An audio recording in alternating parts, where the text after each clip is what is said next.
കൊല്ലം കുളത്തൂപ്പുഴയിൽ കൊലപാതക കേസിൽ സാക്ഷി പറഞ്ഞയാളുടെ വീട് കയറി പ്രതികളുടെ സംഘത്തിന്റെ ആക്രമണം.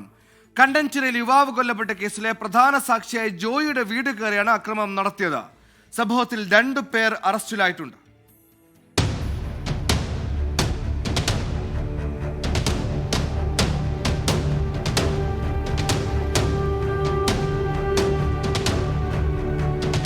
കണ്ടൻചിറയിൽ യുവാവ് കൊല്ലപ്പെട്ടത് ഇക്കഴിഞ്ഞ ഫെബ്രുവരിയിൽ.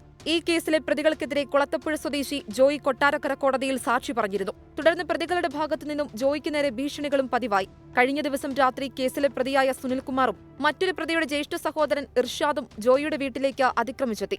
കട്ടിലിൽ കിടക്കുകയായിരുന്ന ജോയിയുടെ കഴുത്തിന് കുത്തിപ്പിടിച്ച് കൊല്ലാൻ ശ്രമിച്ചു. തുടർന്ന് വയോധികയായ ജോയിയുടെ മാതാവ് തങ്കമ്മയെയും മർദ്ദിച്ചു. ജോയിക്ക് നേരെയുള്ള ആക്രമണം തടയാൻ ശ്രമിച്ച മാതാവിനെ ചവിട്ടി വീഴ്ത്തി. ഭീഷണി മുഴക്കി വീടിനുള്ളിൽ ഏറെ നേരം ഭീകരാന്തരീക്ഷം സൃഷ്ടിച്ച ശേഷമാണ് 2 അംഗ സംഘം വീട്ടിൽ നിന്ന് മടങ്ങിയത്. രാത്രി ഒരു 11:30 മണിയാവും. 11:30 അകത്താണ് വന്ന് എന്നെ ഇവിടെ വന്ന് ഞാൻ ഇവിടെ കിടന്ന് എന്നെ മരിച്ചിട്ട് എനിങ്ങനെ പറഞ്ഞുകൊണ്ട് എന്നെ അങ്ങനെ ഒരാൾ കുത്തിപ്പിടിച്ചപ്പോൾ ഞാൻ അലറി. അങ്ങനെ എൻ്റെ അമ്മ ഇറങ്ങി വന്നു.